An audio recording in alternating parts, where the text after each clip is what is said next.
안녕하세요. 오늘의 책입니다. 오늘은 집에서 그림을 좀 그려보려고 하는데요. 수성 유화물감을 이용해서 종이에다가 그림을 그려보겠습니다. 이렇게 지금 제가 수성 유화물감을 사용하는 이유는 제가 지금 임신 중이어서 그 용매제들 붓 씻는 붓바리 용액이나 휘발성 기름을 사용하지 않아야 실내에서 냄새가 나지 않는데 호흡기로 마셨을 때 냄새가 좋지 않기 때문에 수성 유화물감은 이렇게 그냥 집에 있는 유리병에다가 물로 희석해서 쓰거나 물로 붓을 씻어서 사용하시면 돼요. 팔레트는 그냥 이렇게 집에 있는 판에다가 짜서 써볼게요.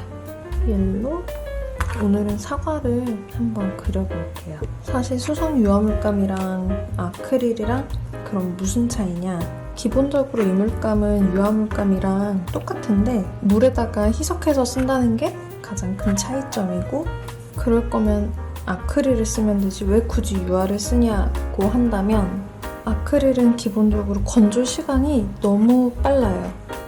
그리고 마르면서 물감이 납작해져가지고 유화로 그렸을 때 볼륨감이 완전히 사라진다는 거? 그림이 좀 납작해져요.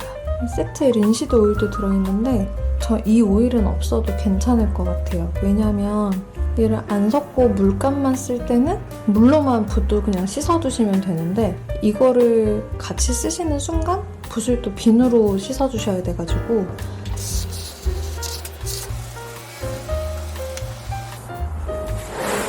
좀 귀찮아요. 그냥 차라리 이 오일이 없는 뭐 12색이나 다른 색깔 더 많은 거 사시는 게 좋을 것 같아요. 그리고 붓을 여러 개를 준비를 했는데 붓 새로 산 거 비닐 깔 때 꿀팁! 이거 힘들게 이렇게 막 까지 마시고 한 번에 이렇게 화면에 잡혔을까요? 이거를 한 번에 바닥에다가 이렇게 팍 쳐주셔야 붓 끝이 상하지 않고 한 번에 비닐을 되게 잘 벗겨져요. 아무데나 이렇게 물통 준비해 주시고 종이에다가 사과를 이제 유화로 그려볼 건데 원래는 유화물감을 종이에다가 잘 그리진 않아요. 왜냐면 유화물감 자체에 포함된 기름이 있어서 종이가 투명해져 버리기 때문에, 그래도 이건 수성이라고 하니까 종이에다가 한번 그려볼게요. 일단 배경부터. 파란색이 하나밖에 안 들어있어요. 물을 좀 넣어서 약간 수채화처럼 희석을 좀 시켜볼게요.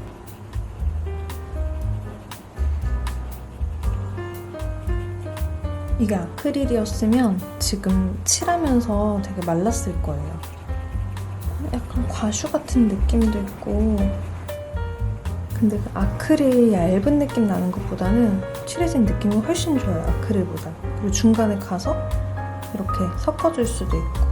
물을 엄청 많이 섞어볼까요?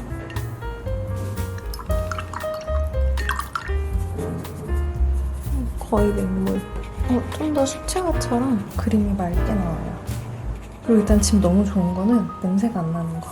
제가 임신 중이기도 하지만 유기용매는 진짜 안 좋다고 제가 알고 있어가지고, 사실 물감은 손에 일부러 막 묻히고 바르지 않는 이상 피부로 흡수되는 건 정말 얼마 안 되거든요, 물감 같은 경우엔.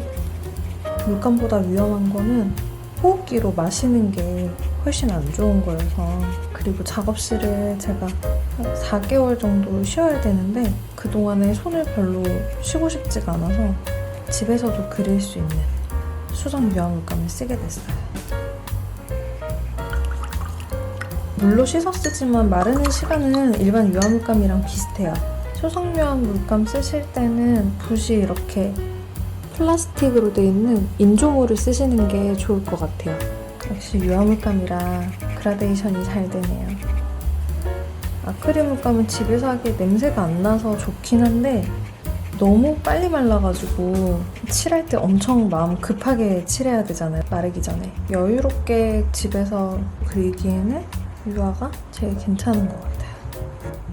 제가 이 종이를 고른 이유는 우툴두툴한 유철이 있어서 캔버스에 그리는 거랑 좀 비슷한 느낌이 날까봐. 그리고 수채화할 때 쓰는 종이들이 두께가 두꺼워서 물을 많이 먹어도 괜찮거든요. 그래서 이것도 물을 쓰니까 얘가 좀 잘 버텨줄까 해서 이 종이를 카디페이퍼를 사용했습니다. 근데 써보니까 조합이 괜찮은 것 같아요. 이 정도 두께면 기름 먹고 투명해져도 별로 티 안 날 것 같아요.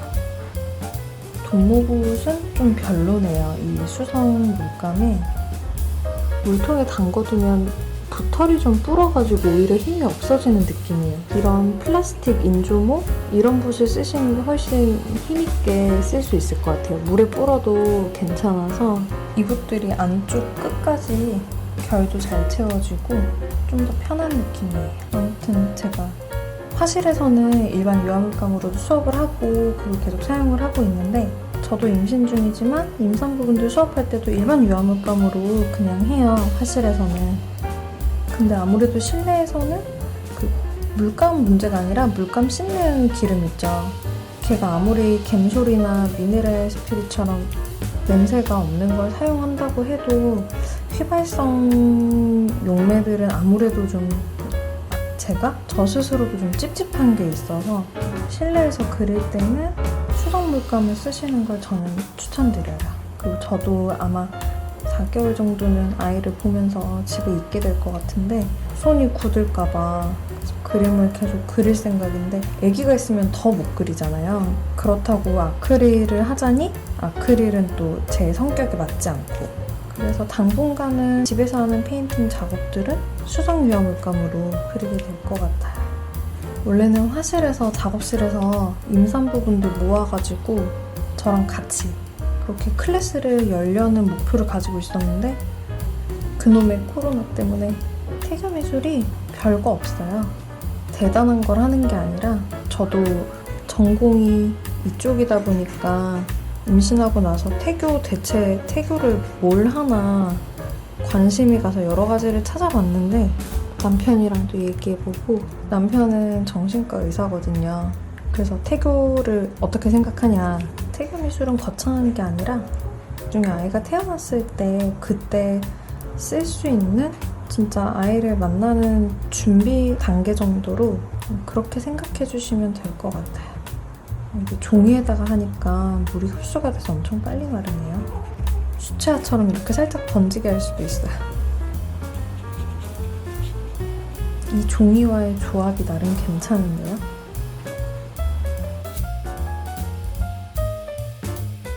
다 사용한 붓은 물에다가 이렇게 씻어서 보관해주시면 됩니다. 붓이 이렇게 깨끗하게 닦여져 있어요. 뒤처리가 쉽다는 게 가장 큰 장점인 것 같아요. 그림 그리고 나면 이 팔레트가 참 예쁜 것 같아요. 그리고 손이 너무 잘 자고 있네요. 저 여유로운 고양이.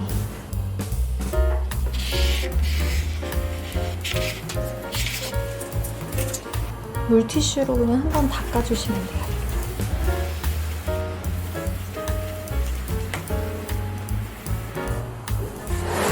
종이라서 질감이 되게 잘 살아있죠.